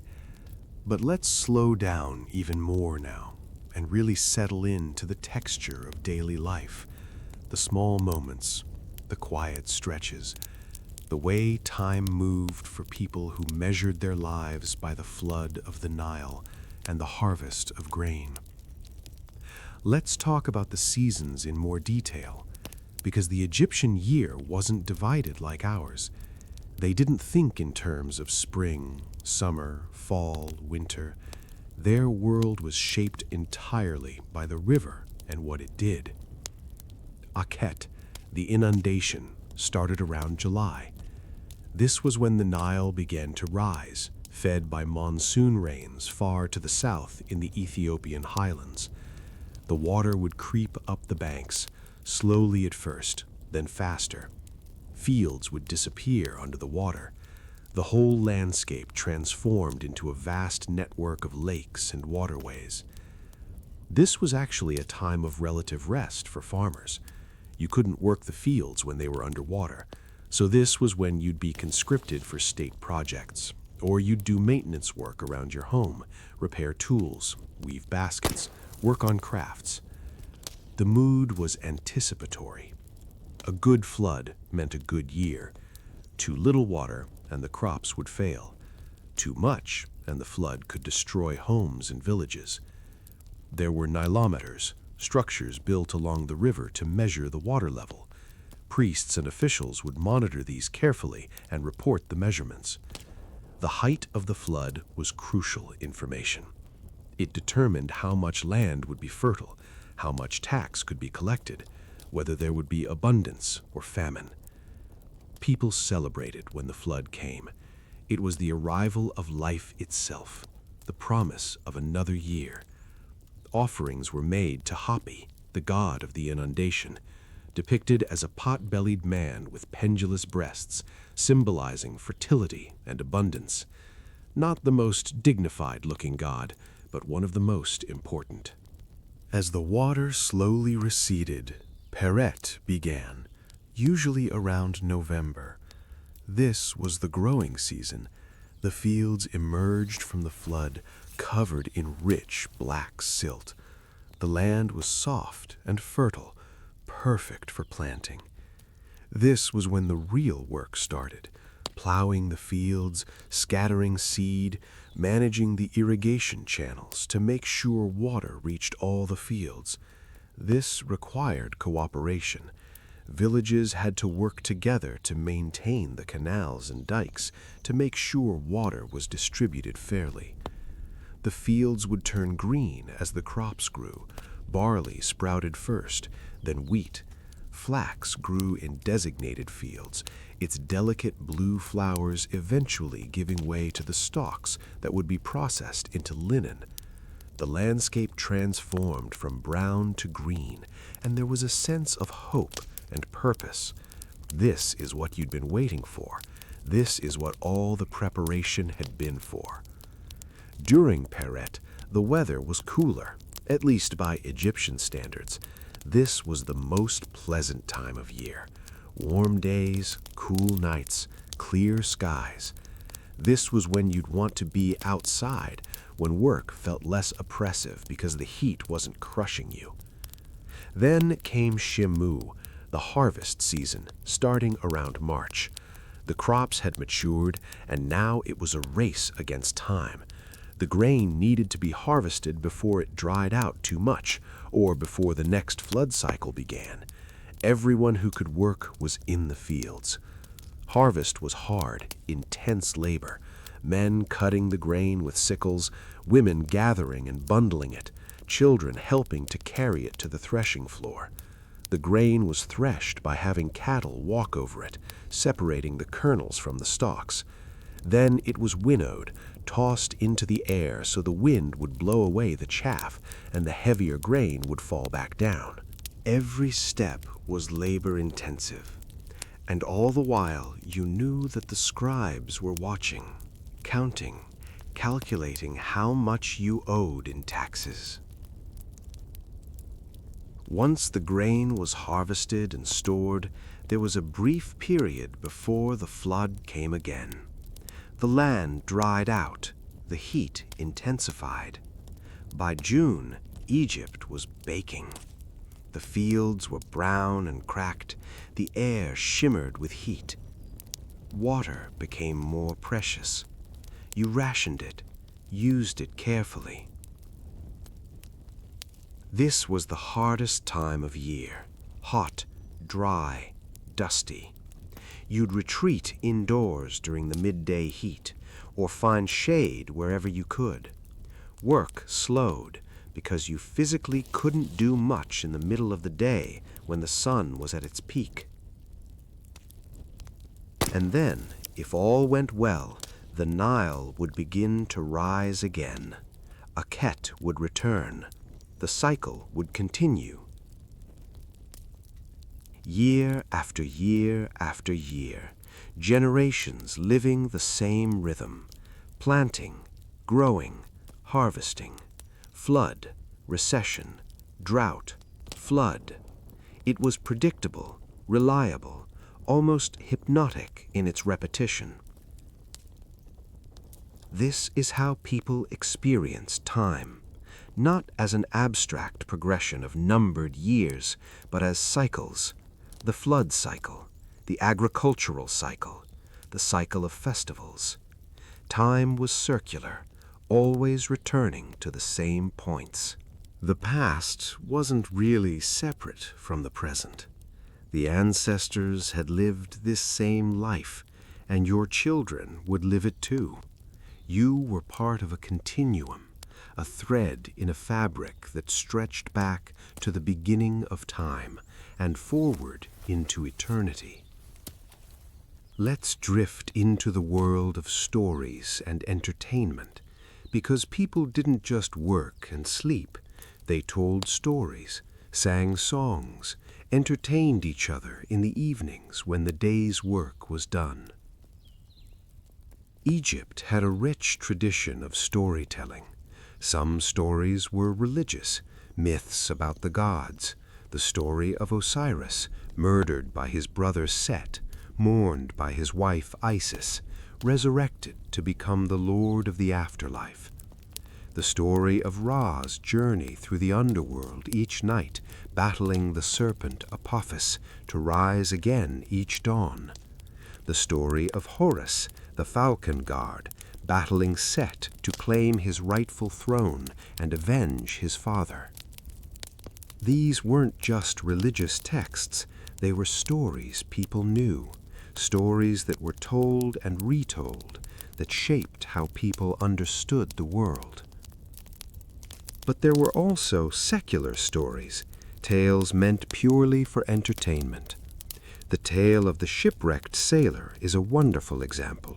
It's about a sailor who survives a shipwreck and ends up on an island inhabited by a giant, magical serpent.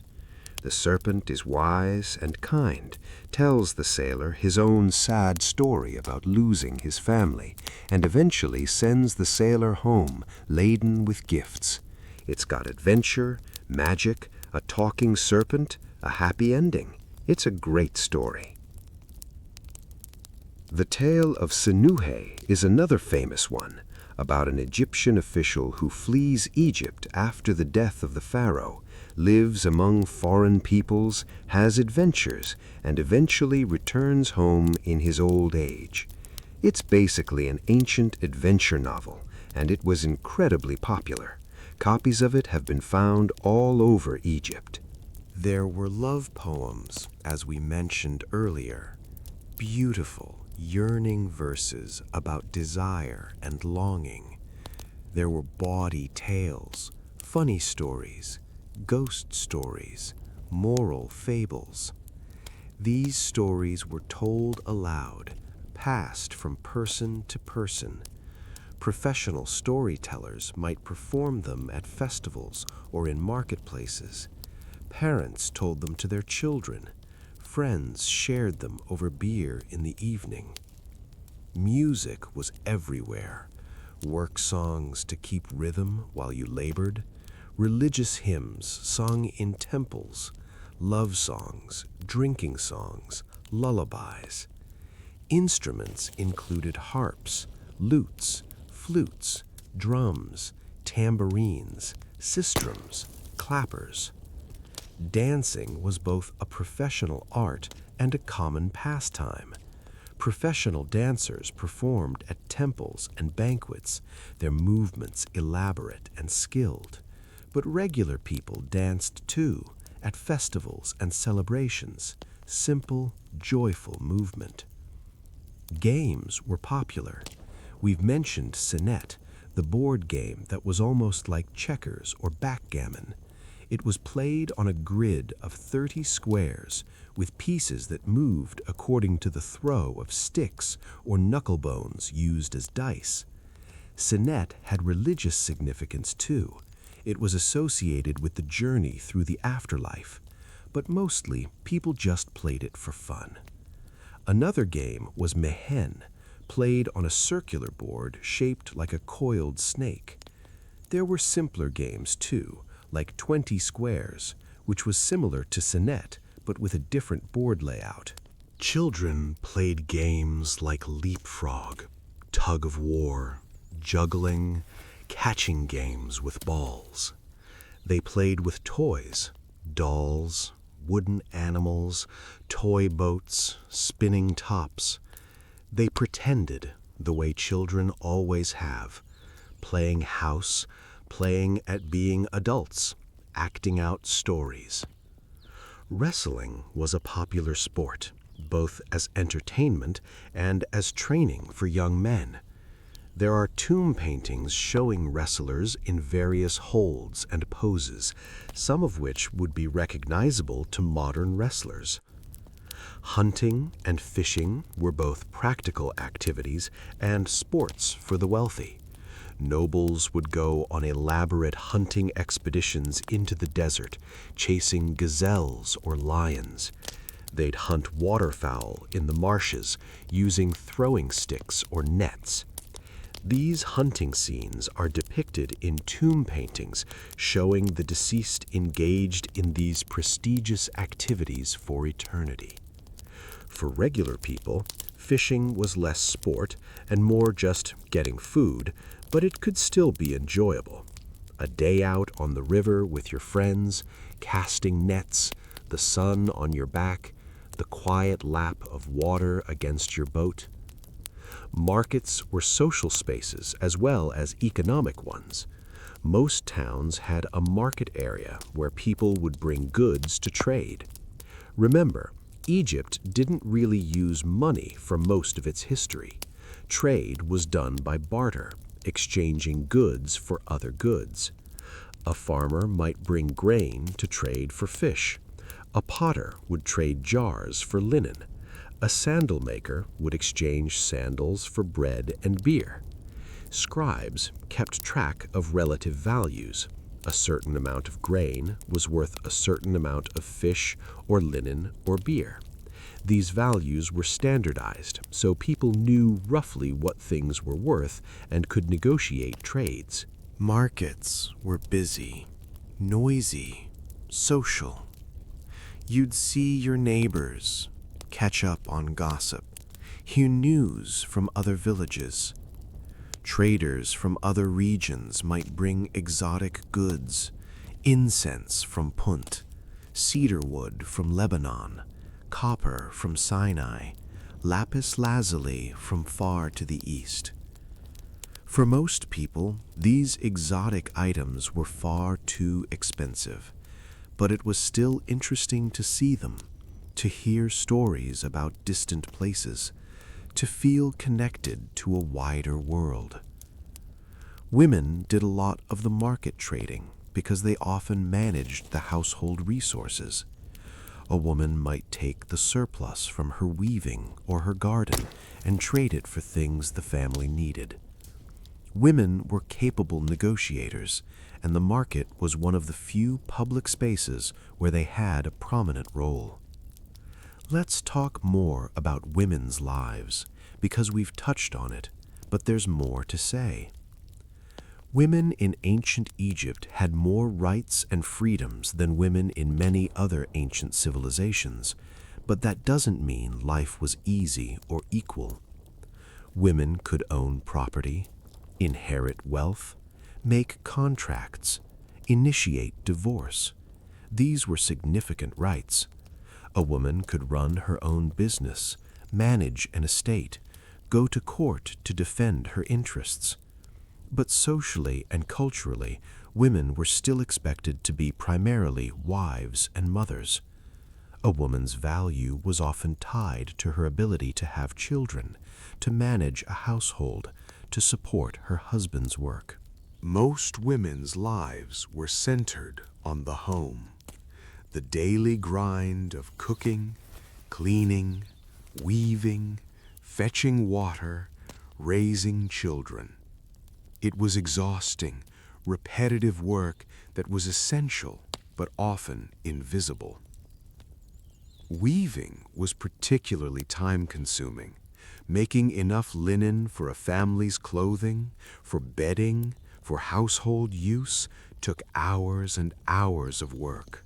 First spinning the flax into thread, then weaving the thread into cloth, then sewing the cloth into garments. A woman might spend a significant portion of her day at the loom or with the spindle. Child rearing was constant. Children needed to be fed, cleaned, watched. Infants needed to be nursed, and women would breastfeed for 2 or 3 years, which was both nutritionally important for the child and a form of birth control, spacing out pregnancies. But women also found time for social connection. They'd work together, gathering to weave or grind grain, talking while they worked. They'd go to the well or the river together to fetch water, turning a chore into a social occasion. They'd attend festivals, visit the tombs of ancestors, participate in religious rituals. Some women worked outside the home. Women worked in weaving workshops, in breweries, in bakeries. Some were servants in wealthy households. A few became priestesses, though female priests were less common than male ones and often had specific, limited roles. There were professional mourners, women hired to wail and lament at funerals. This was actually a respected profession because the proper mourning of the dead was important. Musicians and dancers could be women, performing at temples and banquets. Some of these women were highly skilled and well regarded. Midwives were women, of course, and they held important knowledge, helping other women through childbirth, knowing what to do in complications, performing the necessary rituals. It was a role that carried both practical and spiritual significance. Women could be literate, though it was rare. Some women from wealthy families learned to write and read. There are a few examples of female scribes, though not many. But literacy wasn't necessary for a woman to be knowledgeable or capable. Most women had deep expertise in their areas of responsibility, knowledge that was passed down orally from mother to daughter. Love and marriage were complex. Some marriages were arranged, some were love matches. Romantic love was definitely a thing. The love poems that have survived make that clear. Passionate, yearning, sensual verses that wouldn't be out of place in modern love songs. But marriage was also an economic partnership. Two people working together to survive, to build a household, to raise children. Affection could grow over time, or it could fade. Some marriages were happy, some were miserable. Most were probably somewhere in between. Divorce happened. If a marriage wasn't working, either partner could end it. The woman would take back her property, and that was more or less it. There was social stigma, probably, but it wasn't impossible or forbidden. Widowhood was common because life was dangerous and people died. A widow could remarry, or she could choose to remain unmarried and manage her own affairs. If she had adult children, they were expected to support her. If not, she might rely on extended family or on her own resources. Let's talk about aging, because people did get old, those who were lucky enough to survive the various hazards of life. The elderly were generally respected. Old age was seen as an achievement, a sign that you lived well and that the gods favored you. Elders were expected to be wise, to offer advice, to be consulted on important matters. In practice, this varied. Some elderly people were cherished and cared for by their families. Others were probably more of a burden, especially if they were sick or disabled and couldn't contribute to the household. But there was a cultural ideal of respecting and caring for your parents. It was your duty as a child, and it was also practical, because one day you'd be old, and you'd want your children to care for you. Elderly people who could still work did. There was no retirement, no pension. You worked as long as you were able, and when you couldn't work anymore, you relied on your family. Grandparents played a role in raising grandchildren, watching them while the parents worked, teaching them skills and stories, providing continuity and connection to the past. Old age came with aches and pains. Arthritis was common from a lifetime of hard labor. Teeth wore down to the gums. Eyesight and hearing faded. But people endured, because what else could you do? There's something almost peaceful about the way old age was integrated into life. You didn't disappear into a nursing home or assisted living. You stayed with your family, in your community, surrounded by the people and places you'd known your whole life. You faded slowly in the same house where you'd raised your children, where you'd lived your life. And when you died, your family prepared you for the next world. They mourned you, buried you, brought offerings to your tomb. You became one of the ancestors, watching over the living, still part of the family. Let's walk through a day from beginning to end and really feel the rhythm of it. You wake before dawn. The sky is just starting to lighten, the stars fading. You're on the roof where you slept to escape the heat. Your neck is stiff from the headrest, but you're used to it. You can hear the sounds of the village waking up. A dog barking, a baby crying, someone coughing. You sit up, stretch. The air is cool, the coolest it will be all day. You savor it for a moment. You climb down into the house. The interior is dim, the walls still holding yesterday's heat. You pour some water from a jar, splash it on your face, rinse your mouth. You use a frayed twig as a toothbrush, rubbing it over your teeth and gums. Your wife is already up, stirring the embers of last night's fire in the courtyard, getting ready to bake bread. Your children are still asleep, curled up on their mats. You eat a quick breakfast, leftover bread from yesterday, some onions, a cup of beer. It's not much, but it's enough to get you started. You leave the house as the sun rises. The streets are narrow and already warming up. You greet your neighbors as you pass. Everyone is heading out to work. You walk to the fields, maybe a mile or so outside the village. The path is well worn, dusty. Other men are walking the same way, and you talk as you go. About the weather, about the crops, about whose daughter is marrying whose son. You reach the fields and get to work. It's Peret, the growing season. So you're maintaining the irrigation channels, making sure water flows to all the fields. You dig with a wooden hoe, clearing debris from the channels, reinforcing the banks with mud. The work is repetitive, physical. You fall into a rhythm. Dig, scoop, toss. Dig, scoop, toss.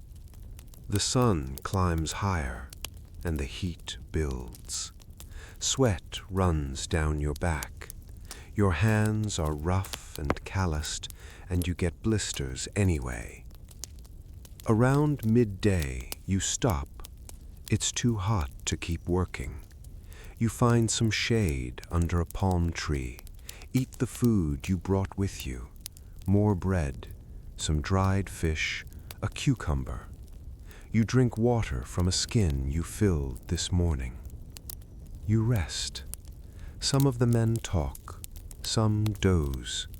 You just sit, staring out at the fields, the green expanse of growing grain. The Nile is visible in the distance, a ribbon of blue-brown water. After a couple of hours, when the worst of the heat has passed, you go back to work. Another few hours of digging, scooping, tossing. Your muscles ache and you're tired, but you keep going because the work needs to be done. Finally, as the sun starts to sink toward the horizon, you stop for the day. You gather your tools, say goodbye to the other workers, and head back to the village. You're exhausted. Your whole body hurts. But there's a quiet satisfaction in the fatigue. You've done your work. You've contributed. You arrive home as the light is fading. Your wife has prepared the evening meal. Lentil stew with onions and garlic, fresh bread, beer. You sit in the courtyard with your family and eat. The food is simple, but it tastes good because you're hungry. Your children tell you about their day. Your son helped a neighbor repair a wall. Your daughter fetched water and helped with the weaving. They're learning, growing, becoming capable. After the meal, you sit for a while as darkness falls. One of your neighbors comes over and you share some beer and talk. Just idle conversation. Complaints about the heat, speculation about the upcoming festival, a funny story about something that happened in the market. Eventually, your neighbor leaves. Your family settles down for the night. You light a small oil lamp, just enough light to see by, and you check your tools, making sure they're ready for tomorrow. Your wife tidies up, putting things away, getting ready for the next day's tasks. The children are already asleep, sprawled on their mats. You and your wife climb up to the roof, carrying your sleeping mats. The night air is cooler, refreshing. You lie down, your head on the uncomfortable headrest, and look up at the stars. The stars are bright, impossibly bright without any artificial light to dim them. You know some of the constellations, the ones your father taught you, the same stars he learned from his father. You think about tomorrow. It will be the same as today, the same work, the same routine. And that's comforting, in a way. You know what to expect. You know your place in the world. You think about the gods briefly. You hope they're watching over you and your family. You hope the harvest will be good. You hope your children will grow up healthy and strong. And then you drift off to sleep, lulled by the familiar sounds of the night. crickets chirping, a dog howling somewhere, the distant sound of the Nile. This is your life. This has been your life. This will be your life until you die and join the ancestors. And honestly, there's a kind of peace in that, a kind of simplicity that's hard to find in the modern world with all its choices and uncertainties and constant change. Of course, it wasn't always peaceful. There were bad years, droughts when the Nile didn't flood enough and the crops failed, famines when people starved, plagues and diseases that swept through villages, wars and invasions that disrupted everything. Egypt wasn't a paradise. It was a real place with real problems, but for much of its long history, it was stable. The same rhythms, the same patterns, generation after generation. And for the people living it, that stability was everything. Let's take a moment to acknowledge what happened to all of this, because ancient Egypt didn't last forever. Nothing does. The civilization we've been exploring lasted in various forms for about 3,000 years. That's an almost incomprehensible span of time. Empires rose and fell. Dynasties changed. Foreign rulers came and went. But the basic patterns of daily life remained remarkably consistent. But eventually, things changed. Egypt was conquered by Persians, then by Greeks under Alexander the Great, then by Romans. The old religions slowly faded as Christianity and later Islam spread through the region. The hieroglyphic writing system was forgotten, not deciphered again until the 19th century with the discovery of the Rosetta Stone. The mud-brick houses crumbled. The villages were abandoned or built over. The temples fell into ruin. The old ways were lost. But traces remained. In the dry sands of Egypt, things are preserved that would decay anywhere else. Archaeologists have uncovered houses, tools, pottery, papyri, mummies. We can piece together what life was like, not just for the pharaohs and the elite, but for regular people. And in a way, those regular people left the most enduring legacy, not in grand monuments, but in the simple persistence of daily life, in the bread they baked, the cloth they wove, the children they raised, in the stories they told, and the songs they sang, and the love they felt. They lived and died and were forgotten, but they were here. They mattered. Their lives had meaning, even if that meaning was just the quiet fulfillment of daily tasks, the small joys of family and community, the hope that they'd be remembered after they were gone. And in a strange way, they are remembered, not individually, not by name, but collectively. When we study ancient Egypt, when we talk about daily life, we are remembering them. We are honoring the fact that they existed, that they lived and loved and worked and died. Their world is gone. The Nile still floods, though it's controlled by dams now. The pyramids still stand, tourist attractions in a very different Egypt. But the daily life we've been exploring, the rhythms and routines, the beliefs and practices, all of that has vanished. And yet some things don't change. People still wake up and go to work, still raise their children and take care of their families, still tell stories and celebrate festivals and mourn their dead, still look up at the stars and wonder about their place in the universe. The details are different, but the fundamental human experiences remain the same. Love, loss, hope, fear, joy, sorrow, the daily struggle to survive and find meaning. So when we think about ancient Egypt, we're not just thinking about a distant, exotic civilization. We're thinking about people. People who were, in all the ways that matter, just like us. They wanted security for their families. They wanted their children to thrive. They wanted to be remembered. They wanted their lives to mean something. And for a little while, we've walked with them, through their houses, their fields, their festivals. We've eaten their bread and drunk their beer and listened to their stories. And now it's time to let them rest.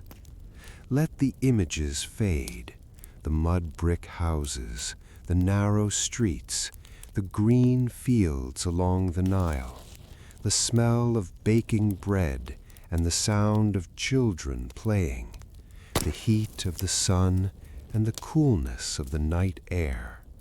Let it all drift away, back into the past where it belongs. You're here now, in your own time, in your own place. The ancient Egyptians are gone, but you're still here. And tomorrow you'll wake up and live your own life in your own way. And maybe 3,000 years from now, someone will be trying to imagine what your daily life was like, what you ate for breakfast, what you worried about, what made you happy. Maybe they'll try to piece together the rhythms of your days, the texture of your existence. And maybe they'll realize, just like we have, that despite all the differences, people are fundamentally the same. We all just want to live, to love, to matter. So go ahead and close your eyes now. Let yourself drift. There's nothing more you need to do tonight. No more facts to absorb, no more images to conjure. Just rest. Just breathe. Just be. The Nile keeps flowing. The stars keep shining. The world keeps turning. And you, for now, can simply let go and sleep.